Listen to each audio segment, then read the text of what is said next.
क्या पढ़ रहे हैं बोलो? अर्थवॉर्म।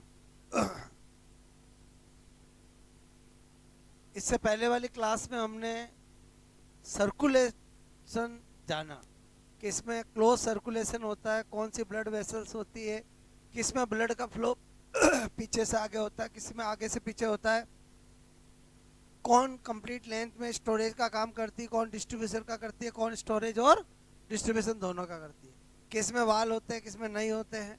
सारी बातें मैंने आपको बताई और एक तरीका बताया जिससे आप लॉन्ग टाइम तक चीज़ें याद रख सकते हो, और वो बताया डियर। क्या बताया? डियर, प्रिय। और डी मतलब डोर्सल ब्लड वेसल। और डियर आपकी अच्छी कौन होगी? जो आपके डियर मतलब यहाँ पर फ्रेंड व्रेंड नहीं है। डियर मतलब क्या है? यहाँ कुछ बोलते ही नहीं है। बीबी। यहाँ डियर का मतलब क्या है? बी है। अब कोई सोचे सर हम तो हर किसी को डियर कह देते हैं। गलत कहते हो। डियर मतलब समझ में आया? बोलो बीबी। ओके। तो मैंने कहा कौन होगी अच्छी डियर? जो आपकी पूरी लाइफ लॉन्ग साथ रहेगी, जो आपको दुनिया में ऊपर उठा के रखेगी कि दबा के रखेगी? बोलो। अच्छा, आपको पीछे से आगे लाएगी, आगे से पीछे धकेल देगी? शुरू में भले खर्चीली हो लेकिन बाद में कैसी होनी चाहिए? स्टोर करने वाली। ठीक है। आपका पार्ट ऑफ लाइफ होगी कि नहीं होगी? बोलो। पार्ट ऑफ लाइफ होगी। ओके, पार्ट मतलब वॉल। और हार्ट के समान होगी कि जूतों के समान होगी? वेरी गुड, ध्यान रखना। ठीक है। तो दिमाग में पिक्चर बन गई? बोलो। अब आज मैं आपको सिखाने वाला हूँ फर्टिलाइजेशन, क्लोर गोगन सेल, कुछ और बातें, ठीक है, जो इसकी रिमेनिंग है। Point number 20। Okay, now 25। 24 के 25? 24। ओके, कोई दिक्कत नहीं। ठीक है। मैंने लिखा फर्टिलाइजेशन, निषेचन। इधर देखो, हमारे दिमाग में अच्छे से इंफॉर्मेशन है कि ये बाइसेक्सुअल होता है। मेल फीमेल दोनों रिप्रोडक्टिव ऑर्गन, दोनों रिप्रोडक्टिव स्ट्रक्चर, पोर, सब कुछ इसमें होता है। बाइसेक्सुअल होता है। लेकिन इसमें फर्टिलाइजेशन क्रॉस फर्टिलाइजेशन होता है, सेल्फ फर्टिलाइजेशन नहीं होता है। कैसा होता है? क्रॉस फर्टिलाइजेशन होता है। मतलब एक अर्थवॉर्म का इन्वॉल्वमेंट होगा कि दो का होगा? दो का इन्वॉल्वमेंट होगा। वैसे अर्थवॉर्म खुद अंदर मेल फीमेल दोनों है, फिर भी इसमें सेल्फ फर्टिलाइजेशन नहीं होकर कैसा होता है? क्रॉस होता है। तो फर्टिलाइजेशन से रिलेटेड बातें सारी मैं आपको बता रहा हूँ। नंबर 1, मैंने कहा ठीक है, अर्थवॉर्म में क्रॉस, बोलो फर्टिलाइजेशन। ठीक है। क्रॉस निषेचन, ठीक है, होता है। इट मीन्स कितने अर्थवॉर्म का रोल रहेगा? दो का। और जब वो कॉपुलेशन करेंगे तो एक का माउथ इधर होगा तो एक का माउथ इधर होगा। अभी पूरा डायग्राम बना के बताऊंगा मैं आपको। ठीक है। इसी को बोलते हैं क्रॉस फर्टिलाइजेशन होता है। अर्थात इट मीन्स दो, ठीक है, अर्थवॉर्म, दो अर्थवॉर्म। अब दो अर्थवॉर्म में मेल फीमेल नहीं बोलूंगा। क्यों? क्योंकि हर तो अर्थवॉर्म खुद मेल और फीमेल दोनों है, इसलिए बोल रहा हूँ दो अर्थवॉर्म का रोल। ठीक है, दो अर्थवॉर्म का रोल होता है। देखो, आज ह्यूमन के अंदर, बोलो, मुझे बताने की जरूरत नहीं है कि उनमें सेल्फ होता है क्या होता है, क्योंकि ह्यूमन में तो एक मेल होता है और एक फीमेल होता है।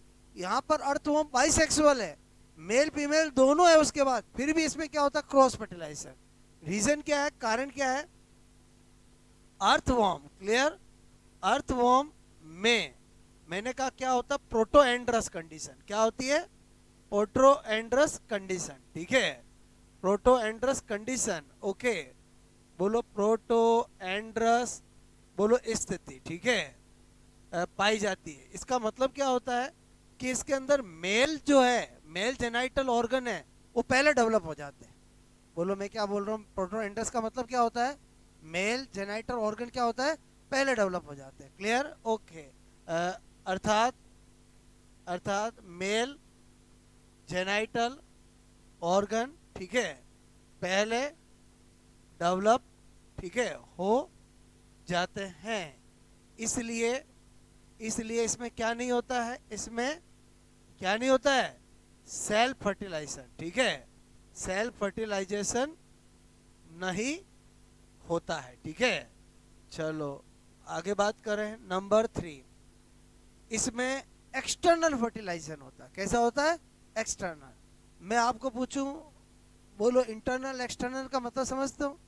ह्यूमन में कैसा होता है, एक्सटर्नल के इंटरनल? इंटरनल। इंटरनल का मतलब होता है इनसाइड ऑफ बॉडी। आज ह्यूमन के अंदर फेलोपियन ट्यूब के अंदर फर्टिलाइजेशन होता है, तो वो फेलोपियन ट्यूब बाहर लटक रही है, एक बॉडी के अंदर है, बॉडी के अंदर है, इसका मतलब इंटरनल। और इसके अंदर क्या होता है, एक्सटर्नल फर्टिलाइजेशन होता है। किस में होता है, कोकून में होता है। किस में होता है, कोकून में। कैसे बनेगा अभी बताऊंगा मैं आपको। ठीक है, तो मैंने कहा अर्थवॉर्म, ठीक है, अर्थवॉर्म में एक्सटर्नल, ठीक है, फर्टिलाइजेशन। एक्सटर्नल फर्टिलाइजेशन मतलब क्या बोलूंगा मैं, बोलो बाह्य निषेचन होता है। ठीक है, अर्थात it means outside, clear, of body. ठीक है, शरीर के बाहर, बाहर कोकून, क्लियर, किस में होता है बोलो, कोकून में होता है। ठीक है, किस में होता है, कोकून में। अब कोकून क्या चीज है वो तभी पिक्चर बनाऊंगा, डायग्राम में सब चीज आएगी। ठीक है, हाँ बस ये पता होना चाहिए कोकून का फॉर्मेशन कौन करता है, क्लाइटेलम। क्लाइटेलम का मतलब 14, 15, 16 सेगमेंट, क्लियर। ओके, मैंने कहा अर्थवॉर्म में कोकून, ठीक है, का फॉर्मेशन, फॉर्मेशन, निर्माण, निर्माण क्लाइटेलम, ठीक है, किसके द्वारा किया जाता है, क्लाइटेलम, बोलो क्लाइटेलम, ठीक है, द्वारा किया जाता है। जब मैंने डायग्राम बनाया था तब भी बोला था इसका काम क्या होता है, कोकून फॉर्मेशन, क्लाइटेलम द्वारा किया जाता है। 14, 15 और 16, इन्हीं सेगमेंट को क्या कहते हैं हम, बोलो क्लाइटेलम कहते हैं। ठीक है, यहाँ तक कहानी समझ में आए, बोलो ओके। अब यहाँ पर और बात क्या बता रहा हूँ, अर्थवॉर्म भी बड़ा नाटकबाज है। इसकी फिक्स कंडीशन है, मैं कोपुलेशन मैथुन रात में करूंगा, वो भी रेनी सीजन में करूंगा, बिना बरसात के मुझे मजा नहीं आता। क्या बोल रहा हूँ बात समझ में? अर्थवॉर्म, ये क्वेश्चन आता है एग्जाम में कि अर्थवॉर्म में कोपुलेशन मैथुन कब होता है, नाइट में, और वो भी किस में, बोलो रेनी सीजन में। ठीक है, क्या बोल रहा हूँ, बोलो, मैंने कहा अर्थवॉर्म, ठीक है, अर्थवॉर्म में, अर्थवॉर्म में, ठीक है, मैथुन, ओके, कोपुलेशन, ओके, मैथुन, मैंने कहा नाइट में, क्लियर, बोलो rainy season, okay, rainy season मतलब समझ गए, बरसात के दिनों में, ठीक है, होता है। चलो इमेजिन कर लो, रात है, इमेजिन कर लो बरसात हो रही है। अब मैं आपको यहाँ पर, ठीक है, बता रहा हूँ, बात समझ में? बताओ एक अर्थवॉर्म लूंगा कि दो लूंगा, दो लूंगा, क्लियर। रे डायग्राम बनाकर इसकी एक बहुत इंपॉर्टेंट चीज को सिखा रहा हूँ, क्लियर, बात समझना। मैंने कहा ये क्या होंगे, इसमें सेगमेंट होंगे, क्लियर, ओके, ये क्या होंगे, सेगमेंट, ठीक है, ऐसे बहुत सारे सेगमेंट होंगे। अच्छा, अगर मैंने बोल दिया ये 1 2 3 4 5 6 7 8 9 10 11 12 13 14 15 16 17 18 19, बस मुझे तो यहाँ तक ही लेना देना है, क्योंकि मुझे मेल फीमेल जेनाइटल पोर, स्पर्मेथिकल बोलो पोर, और बोलो यही बताने हैं, बोलो बात समझ में? ओके, चलो ठीक है, ये एक और ले लेता हूँ, एक अलग है, ठीक है, बोलो ये कौन है, अलग है। अर्थवॉर्म कौन है, बोलो दो है, ठीक है। अच्छा, यहाँ पर बात समझना, कितने अर्थवॉर्म लिए मैंने, बोलो दो। अब मैं थोड़ी सेटिंग करूंगा, क्लियर। क्या करूंगा बोलो?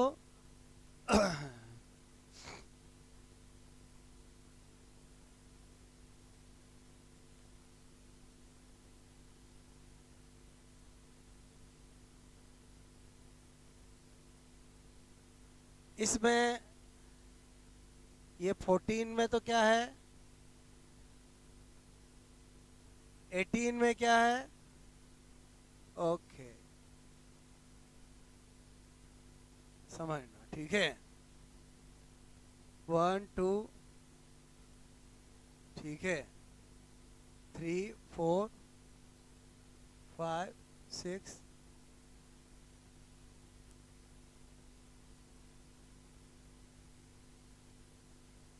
ठीक है। ये तो मैंने ऐसा कर दिया, ठीक है। ये 1 2 3 4 5, तो 5 6 6 7 7 8 8 9 स्पर्मेथिकल पोर है। क्या है बोलो? स्पर्मेथिकल पोर है, ठीक है। ये 14 15 16 क्या है? क्लाइटेलम है। 14 में फीमेल और ये मेल, ठीक है। ओके।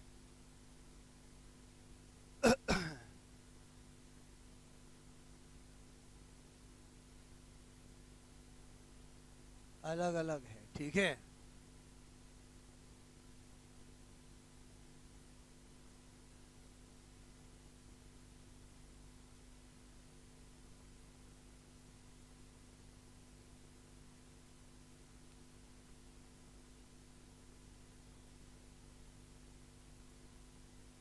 One 1 2 3 4 5 6 7 8 9 10, okay.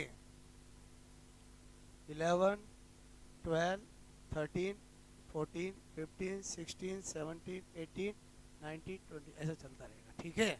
अभी आपको सब समझ में आएगा मैं क्या बनाने जा रहा हूँ, ठीक है। ओके। डेफिनेटली एक का हेड, एक का माउथ इधर है और एक का उधर है, ठीक है। ओके, तो ये इधर और ये इधर, ठीक है। ये क्रॉस फर्टिलाइजेशन होगा। अब देखो, ये एक दूसरे के पास आए, यहाँ पर क्या हो रहा है? ये तो है 18 में क्या है? मेल जेनाइटल पोर है। और यहाँ पर ये वापस 1 2 3 4 1 2 3 4, क्लियर। इससे स्पर्म किस में डाले जाएंगे? इसमें डाले जाएंगे। स्पर्मेथेटिकल पोर का काम क्या था? Storage of sperm, clear. Okay. बोलो, इससे स्पर्म किस में डाले जाएंगे? इधर। अरे समझे ही समझे, बोलो क्लियर। मैं क्या सेटिंग बिठा रहा था, समझ में आया बोलो आपको? ओके। क्रॉस फर्टिलाइजेशन होता है, इस वाले से स्पर्म किस में डालेंगे? इसमें। इस वाले से स्पर्म किस में डालेंगे? इसमें, ठीक है। अच्छा। ये 14 15 16 ये क्या है बोलो? क्लाइटेलम। ये क्या है बोलो? क्लाइटेलम। अब क्लाइटेलम क्या करेगी बोलो? मैंने कहा एल्ब्यूमिनस, क्लियर, फ्लूइड एंड, ठीक है। बोलो स्लीमी, बोलो मैंने कहा स्लाइमी ट्यूब, क्लियर, बनाती है। एक तो एल्ब्यूमिनस फ्लूइड सीक्रेट करती है और कौन सी ट्यूब बनाती है? स्लाइमी ट्यूब बनाती है, ठीक है। अब इस स्लाइमी ट्यूब के अंदर एक रिलीज कर दिए जाएंगे। क्यों कर दिए जाएंगे, समझ में आया बोलो? क्योंकि फीमेल जेनाइटल पोर किस में होता है? 14 में। अरे बोलो, फीमेल जेनाइटल पोर किस में होता है? 14 में। ये बोलो, ये लो, ठीक है। इसमें भी क्या है? फीमेल जेनाइटल पोर किस में है? इसमें भी क्या बनेगी? सेम, बोलो एक ट्यूब बनेगी जिसके अंदर एल्ब्यूमिनस फ्लूइड होगा और उसमें एक रिलीज कर दिए जाएंगे। अब ये बोलो आपसे मैं कह रहा हूं एक दूसरे के अलग होंगे, तो अब आप मेरी बात को समझना। इसके अंदर ये जो मैं बना रहा हूं, इमेजिंग करो, इमेजिंग करो, ये एक स्लिमी क्या है बोलो? ट्यूब है, ठीक है, जिसके अंदर एल्ब्यूमिनस फ्लूइड है, जिसके अंदर क्या है बोलो? एक भी आ गया। एक कहां से आया, समझ में आया बोलो? एक कहां से आया? ओके।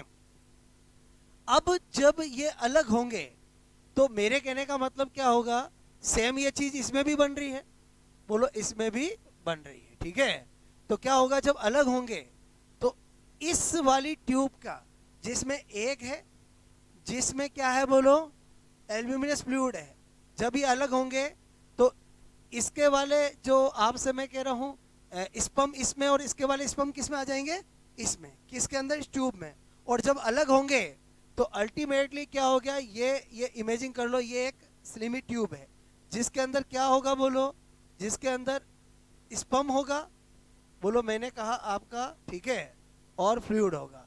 ये क्या है, एग है, ये क्या है, स्पर्म है, और ये क्या है, बोलो मैंने कहा एल्ब्यूमिनस, एल्ब्यूमिनस फ्लूइड है, ठीक है। मैंने कहा एल्ब्यूमिनस, एल्ब्यूमिनस फ्लूइड है। और इसी स्ट्रक्चर को क्या कहते हैं, कोकून कहते हैं। किसको क्या कहते हैं बोलो, कोकून। कोकून का मतलब समझ में आया बोलो, कि बॉडी के बाहर रिलीज गई वह स्ट्रक्चर जिसमें एग होता है, जिसमें स्पर्म होता है, और जिसमें एल्ब्यूमिनस फ्लूइड होता है, उसको क्या कहते हैं, कोकून कहते हैं। बात समझ में आया बोलो, ओके। और इस कोकून में क्या होगा, मिलन होगा। अभी तो कॉपुलेशन ही हुआ था। फर्टिलाइजेशन अलग चीज है और कॉपुलेशन अलग चीज है, मेरी बात समझ में। मैथुन की क्रिया में तो क्या हुआ बोलो, कि यहाँ पर ये दोनों मिले, इसने स्पर्म इसमें डाले, इसने स्पर्म इसमें डाले, बात समझ में। ये तो क्या हो गया बोलो, जस्ट ए कॉपुलेशन, मैथुन। अब फर्टिलाइजेशन तो अलग प्रोसेस है। और बोलो समझे समझे, फर्टिलाइजेशन यहाँ पर बोलो आउटसाइड ऑफ बॉडी, क्योंकि कोकून में ही हो रहा है बोलो, तो इसको हम बोलते हैं एक्सटर्नल फर्टिलाइजेशन। क्या बोलते हैं, एक्सटर्नल। अभी जो मैंने लाइन लिखी समझ में आए बोलो आपको, कि अर्थवर्म में कैसा फर्टिलाइजेशन होता है, एक्सटर्नल होता है। किसके अंदर होता है, कोकून में होता है। और कोकून कौन बनाएगा, क्लाइटेलम। बात समझ में, क्योंकि क्लाइटेलम ग्लैंडुलर चीज है, तो वो क्या करेगी बोलो, इस तरह से कोकून बनाएगी। अब बोलो मेरे कहने का मतलब है, ये जो कोकून बना, इसमें क्या होगा बोलो, 2 से 3 वीक के अंदर डायरेक्ट डेवलपमेंट होगा। क्या होगा, यानी इसके अंदर अर्थवर्म में लार्वा एब्सेंट होते हैं, और कोकून से बोलो 2 से 20 यंग अर्थवर्म बाहर निकलेंगे। बात समझ में, बोलो प्रत्येक कोकून से। बताओ ये कोकून है तो एक कोकून और भी होगा, और होगा कि नहीं होगा बोलो, क्लियर। मैं ये एक और बना देता हूँ, बोलो ये मैंने एक और कोकून किया, क्लियर। बोलो ये कोकून, इसमें भी एक, इसमें भी स्पर्म और इसमें भी फ्लूइड। पहले बताओ मेरी बात समझ में आएगी नहीं आई बोलो। मतलब यहाँ पर एक इसका होगा तो स्पर्म इसका होगा, स्पर्म इसका होगा तो एक इसका होगा। मेरी बात समझ में आए बोलो, क्लियर। क्योंकि इसमें एक इसका, लेकिन स्पर्म किसका आ रहा है, इसका। स्पर्मेथिकल पोर का मतलब समझते हो, स्टोरेज ऑफ स्पर्म, क्लियर। जब ये जब बाहर निकलेगा, ये देखो ऐसे निकल रहा है, तो ये जब इससे गुजरेगा स्पर्मेथिकल पोर में, तो इस ट्यूब के अंदर, इस लिमिट ट्यूब के अंदर क्या रिलीज कर दिया जाएगा, स्पर्म। सेम केस इसमें भी होगा बोलो, क्लियर, ओके। मैंने कहा यहाँ पर 2 to 3 वीक, ठीक है। बोलो अब डायरेक्ट, मैंने कहा डेवलपमेंट, ठीक है, डायरेक्ट डेवलपमेंट द्वारा 2 to 20 यंग, ठीक है, यंग अर्थवर्म, ठीक है। बोलो आपसे मेरे को जन्म लेते हैं, ठीक है, जन्म लेते हैं। बात समझ, कोई लार्वा आर्वा इसमें नहीं होता है, ठीक है। अब आपको सर 2 से 20 कैसे, अरे भाई मुझे बताओ, इसके अंदर मोर देन 1 स्पर्म रिलीज किया जा सकता है, मोर देन 1 एग आ सकता है। अरे समझे, जितने एग जितने स्पर्म उतने ही क्या बनेंगे, यंग अर्थवर्म। बात समझ में आए बोलो, क्लियर। तो ये जो मैंने आपको बताया समझ में आया, तो आई थिंक यहाँ तक कहानी समझ में आए बोलो। तो यहाँ पर हम एक पॉइंट लिख सकते हैं कि बोलो अर्थवर्म में क्या एब्सेंट होता है, बोलो लार्वा एब्सेंट होता है। कभी भी आपको अर्थवर्म के लार्वा पूछे तो क्या होता है, बोलो एब्सेंट, क्योंकि डायरेक्ट डेवलपमेंट होगा तो उसमें लार्वा होगा ही नहीं, ठीक है।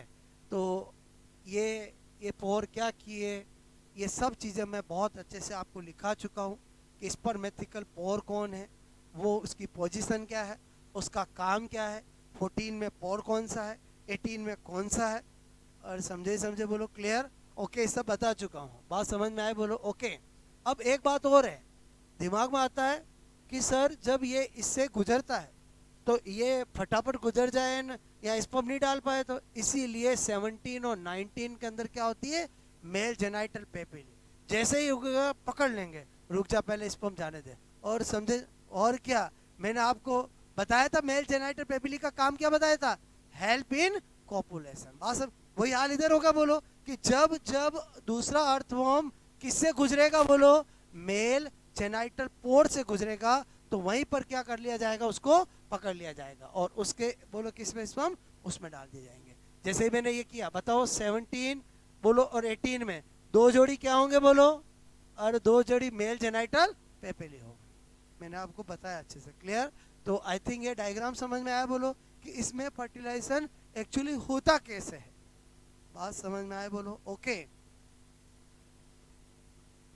तो नोट करोगे,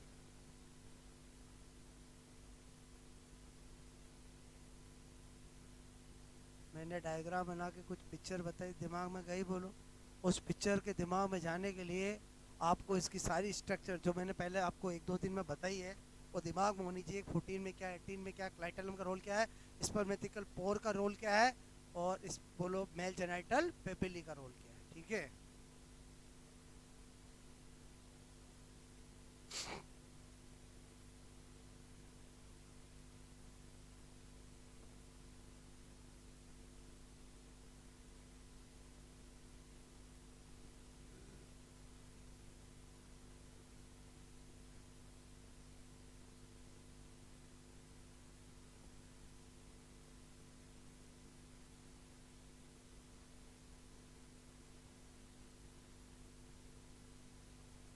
एक्सटर्नल इंटरनल फर्टिलाइजेशन का मतलब समझ गए, बोलो। फर्टिलाइजेशन अगर इनसाइड ऑफ बॉडी होता है तो उसको इंटरनल कहते हैं, आउटसाइड ऑफ बॉडी होता है तो उसको एक्सटर्नल कहते हैं, ठीक है।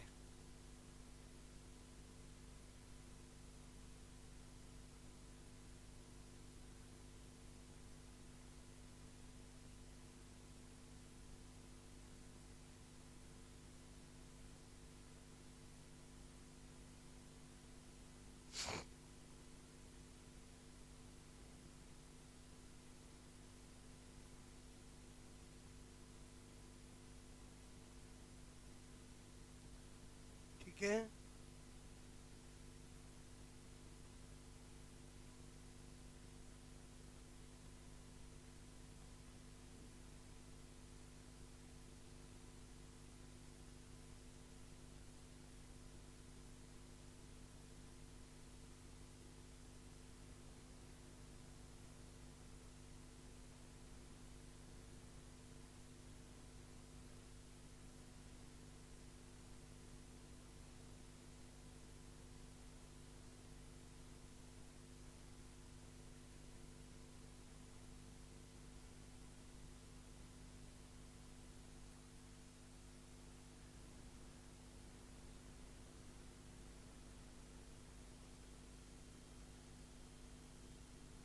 ओके।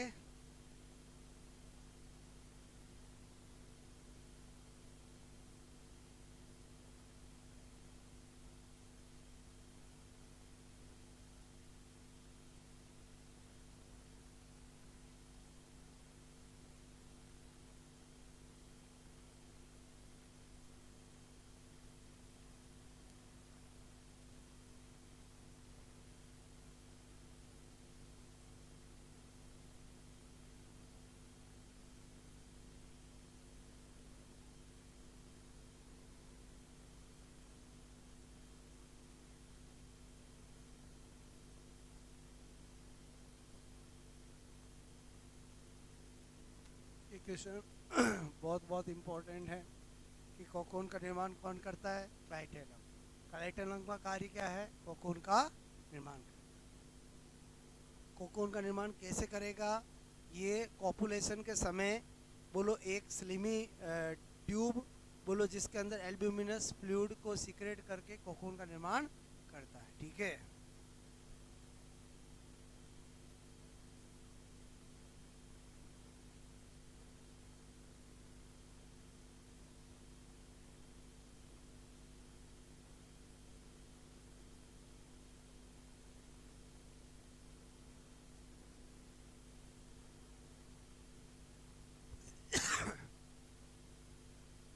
अर्थवॉर्म में कॉपुलेशन कब होता है बोलो? नाइट में और रेनी सीजन में, ठीक है।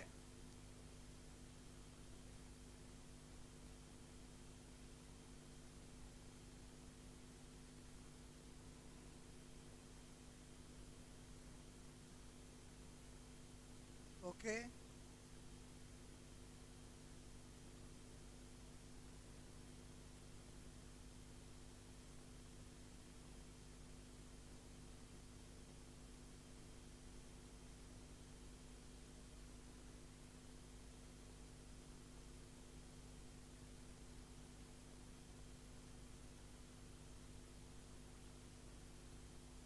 मैं करूँ?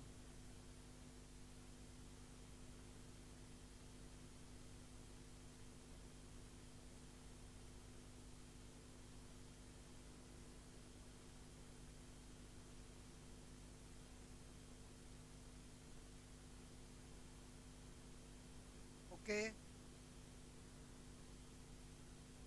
मैंने बनाते समय किस बात का ध्यान रखा, समझ में आया बोलो? ठीक है, एक का माउथ इधर रखा तो एक का इधर रखा। एक का 18 सेगमेंट है, उसके सामने क्या रखे, स्पर्मेथिकल पोर, और इधर स्पर्मेथिकल, बोलो आपको मैंने कहा पोर के क्या रखा बोलो, 18, ठीक है।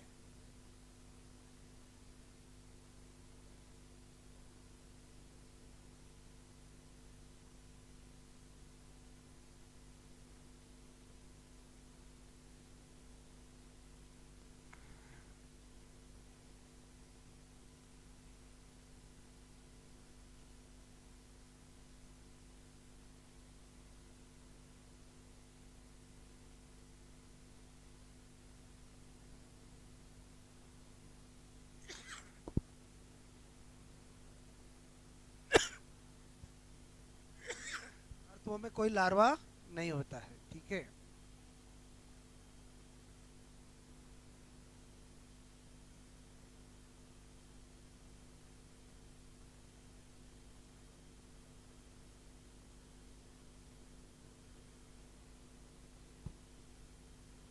इतनी बात समझ में आई बोलो आपको?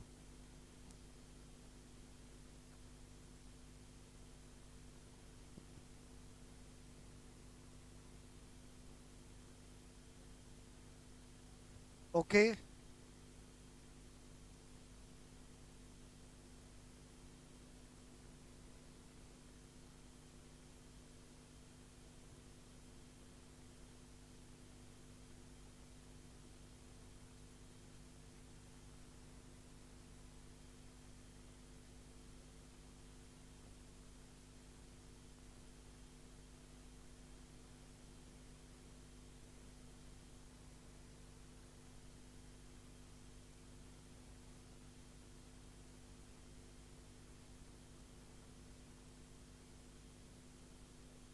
हो गया।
हो गया।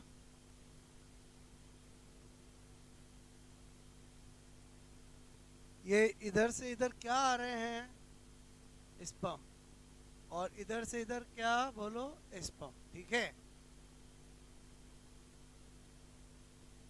और ये 6 5 6 6 7 7 8 8 9 में ये है क्या, स्पर्मेथिकल पोर। वो मैं लिख नहीं रहा हूँ, वो मैंने आपको पहले अच्छे से बता दिया, ठीक है।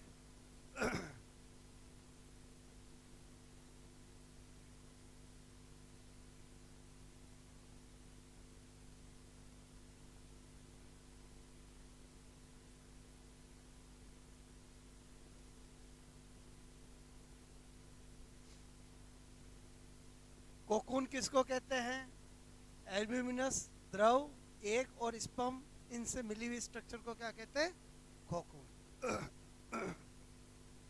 और बोलो फर्टिलाइजेशन यहीं पे होगा, बोलो, ठीक है।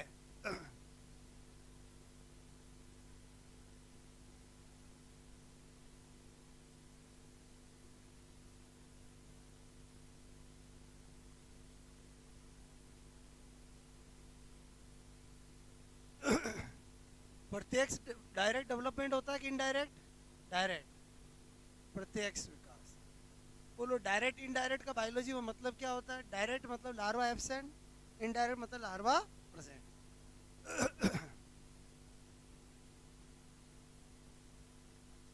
ओके। ये हमारा पॉइंट नंबर 24, ठीक है, जिसमें मैंने आपको कैसे ये विसेचन करता है वो मैंने आपको बताया, ठीक है। ओके। इस रे डायग्राम में ये जो भी मैंने छेद किया है, ये पोर किया है, ये मैं कुछ भी नाम नहीं लिख रहा हूँ, क्योंकि मैं ऑलरेडी आपको याद करवा चुका हूँ कि इसमें मेल जेनाइटल पोर किस में होता है, फीमेल जेनाइटल पोर किस में होता है, क्लाइटेलम क्या है, स्पर्मेटिकल पोर क्या है, उनकी पोजीशन क्या है, उनका काम क्या है, मेल जेनाइटल पेपिली क्या होती है, समझ के बोलो। ओके,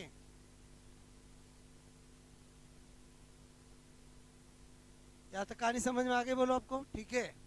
अब 25, ये क्या लिखा मैंने, समझ में आया, बोलो। साइटो फर्टिलाइजेशन इस कोकून, कोकून क्या होता है, एक स्पर्म और एल्यूमिनस फ्लूइड की स्ट्रक्चर को कोकून कहते हैं। और 2 to 3 वीक बाद डायरेक्ट डेवलपमेंट द्वारा, यानी कोई लार्वा नहीं होता है, 2 से 20 यंग अर्थवॉर्म जन्म लेते हैं। बोलो मिनिमम 2 तो लिखने ही पड़ेंगे, अरे मिनिमम 2 तो लिखने ही पड़ेंगे ना, 2 कोकून है तो 2 तो लिखने ही पड़ेंगे। नहीं समझ में आई मेरी बात, बोलो। सपोज दैट इसमें एक स्पर्म, इसमें एक स्पर्म, और 2 तो कोकून, 2 तो अर्थवॉर्म यंग बनेंगे ना, समझ में आया, बोलो। ओके। मैंने कुछ बोला, समझ में आई मेरी बात, कि मिनिमम 2 तो मुझे लिखना ही पड़ेगा, ठीक है। क्या सम संख्या में बनेंगे कि विषम में भी बन सकते हैं, सम विषम कुछ भी बन सकता है। इसमें 2 स्पर्म, उसमें 4 स्पर्म, इसमें 2 स्पर्म, इसमें 3 स्पर्म, और समझे समझे, बोलो। मतलब 2 to 20 का मतलब समझ के बोलो, 2 से 20 यंग अर्थवॉर्म बनेंगे, क्लियर, ओके। आई थिंक आपको ये समझ में आया लॉजिक। अब क्या बता रहा हूँ, 25, ठीक है। मैंने कहा अर्थवॉर्म में पूछा जाए रेस्पिरेशन, श्वसन, तो आपको पता होना चाहिए अर्थवॉर्म में क्या होता है, क्यूटेनियस रेस्पिरेशन। जब मैं क्यूटेनियस रेस्पिरेशन बोलता हूँ मतलब त्वचीय श्वसन, इसीलिए कहा था इसकी त्वचा कैसी होती है, नम। ये कहाँ रहता है, नम मिट्टी में रहता है, बोलो, मॉइस्ट सॉइल में रहता है, ठीक है। क्योंकि ये अपनी स्किन से ही क्या करता है, रेस्पिरेशन करता है, जिसको मैंने क्या लिख दिया, क्यूटेनियस रेस्पिरेशन। बोलो समझ, रेस्पिरेशन बाय स्किन, ठीक है, बोलो। Respiration by skin, okay. अच्छा, आई क्या होती है इसमें, एब्सेंट, आंखें इसमें प्रेजेंट नहीं होती, क्लियर, ओके। कुछ लिखा मैंने, समझ में आया, बोलो। फिर इसमें कैसे पता चलेगा मेल है फीमेल है, कौन, जरूरत ही नहीं है, क्योंकि हर मेल फीमेल है, फीमेल मेल दोनों है, बोलो। और समझे, 2 अर्थवॉर्म चाहिए, क्रॉस चाहिए, फर्टिलाइजेशन हो जाएगा, मतलब कॉपुलेशन हो जाएगा, ठीक है। अच्छा, क्या लिखा मैंने, समझ में आया, बोलो। अब -27 वेरी इंपॉर्टेंट, मैंने लिखा यहाँ पर क्लोर गोगन सेल। कितनी बार यहाँ से क्वेश्चन पूछा गया है, ठीक है, क्लोर गोगन कोशिका, ठीक है। देखो इससे रिलेटेड सारी बातें बता रहा हूँ, क्लोर गोगन सेल से रिलेटेड बातें अर्थवॉर्म में, ठीक है। क्या बात बता रहा हूँ, सबसे पहले मैंने कहा पहली बात, स्टार शेप सेल, मतलब क्लोर गोगन सेल की शेप कैसी होती है, स्टार लाइन। दूसरी बात क्या बता रहा हूँ, बोलो प्रेजेंट इन सिलोमिक फ्लूइड, ठीक है, बोलो present in coelomic fluid of earthworm, clear. बोलो ये वाली सेल कहाँ होती है, बोलो अर्थवॉर्म के, बोलो सिलोमिक फ्लूइड के अंदर होती है। बोलो क्या तीसरा क्या बता रहा हूँ, वर्क क्या होता है, बोलो मैंने कहा स्टोर, ठीक है, क्या लिख रहा हूँ, स्टोरेज ऑफ रिजर्व, बोलो रिजर्व फूड, ठीक है, लाइक ग्लाइकोजन। बोलो क्या लिखा, ये संचित, बोलो जो भी रिजर्व फूड होता है उनका स्टोर करती, किस रूप में, ग्लाइकोजन के फॉर्म में। मैंने कहा स्टोर, ठीक है, क्या लिखा मैंने, बोलो storage of reserve food like glycogen, मतलब ग्लाइकोजन, ग्लाइकोजन के रूप में, बोलो भोजन का को संचित करती है, ठीक है। जैसे ये लाइन देखी, बोलो हम बोल सकते हैं, और एग्जाम में पूछा जाता है कि अर्थवॉर्म की क्लोर गोगन सेल हमारी बॉडी ह्यूमन की किस सेल के इक्वल होती है, तो लीवर के इक्वल होती है, क्योंकि लीवर भी यही काम करता है। लीवर भी ग्लाइकोजन की फॉर्म में, बोलो फूड को क्या करता है, स्टोर करता है, ठीक है। तो मेरे कहने का मतलब है अर्थवॉर्म, क्लियर, अर्थवॉर्म की, बोलो क्लोर, ठीक है, मैंने कहा क्लोर गोगन सेल हमारे लीवर के एनालोगस के होमोलोगस, एनालोगस, एनालोगस, क्लियर, समवर्ती, ठीक है, होती है, समवर्ती होती है। जब हम इवोल्यूशन पढ़ते हैं तो हम एक बात कहते हैं कि होमोलोगस और एनालोगस में, होमोलोगस इवोल्यूशन का एविडेंस देती है, एनालोगस कभी भी एविडेंस नहीं देती, क्योंकि काम में तो कोई भी दो समान हो सकते हैं, और काम में दो समान हुए, उनका उनके, बोलो आपस में कोई लेना देना लिंक नहीं है। बात समझ में आए, बोलो क्लियर। तो यहाँ पर मैंने कहा अर्थवॉर्म की क्लोर गोगन सेल, बोलो लीवर के एनालोगस होती है, मतलब जैसा काम लीवर करता है वैसा इसमें ये करती है, वर्क में सेम है, स्ट्रक्चर से तो कोई लेना देना ही नहीं है, क्योंकि लीवर अलग है और क्लोर गोगन सेल अलग है। ये जो चार बातें बताई बहुत इंपॉर्टेंट है, इसमें यही क्वेश्चन ज़्यादातर एग्जाम में आता है कि मनुष्य के लीवर के समान, बोलो इसके अंदर कौन सी सेल होती है, क्लोर गोगन सेल, या क्लोर गोगन सेल अर्थवॉर्म की मनुष्य के किस ऑर्गन के सिमिलर होती है वर्क में, तो लीवर के। ये जो मैंने लिखा समझ में आया, बोलो नोट करोगे।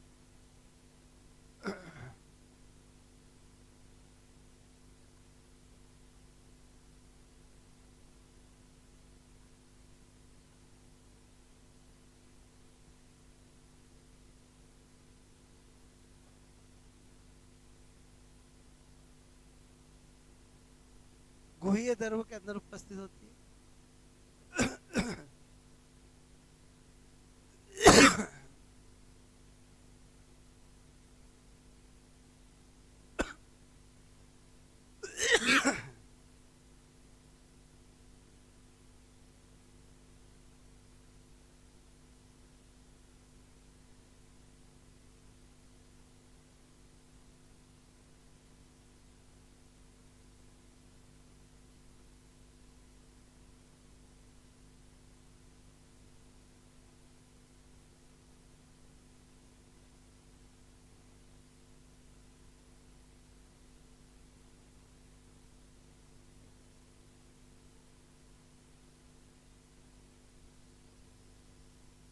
ओके, सारी बातें बताई। एक लास्ट बात और बता रहा हूँ, जो भी एग्जाम में कभी पूछ लेते हैं कि आपसे पूछा जाए कि जो अर्थवॉर्म होता है उसके सेमिनल वेसाइकल शुक्राशय में कौन पैरासाइट की फॉर्म में रहता है? तो मोनोसिस्टिस। बोलो मोनोसिस्टिस प्रोटोजोआ जो होता है वो एज ए एंडोपैरासाइट रहता है। क्लियर?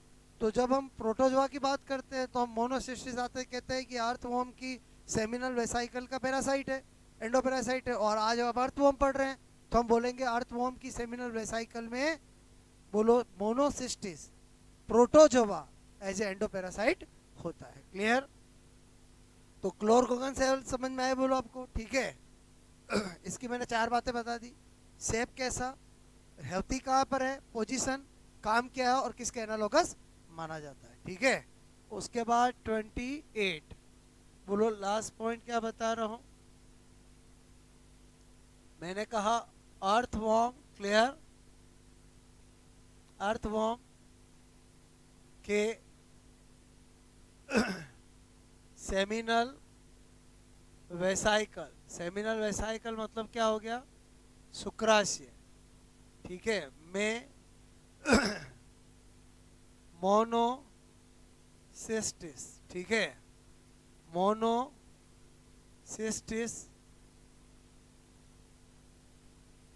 मोनोसिस्टिस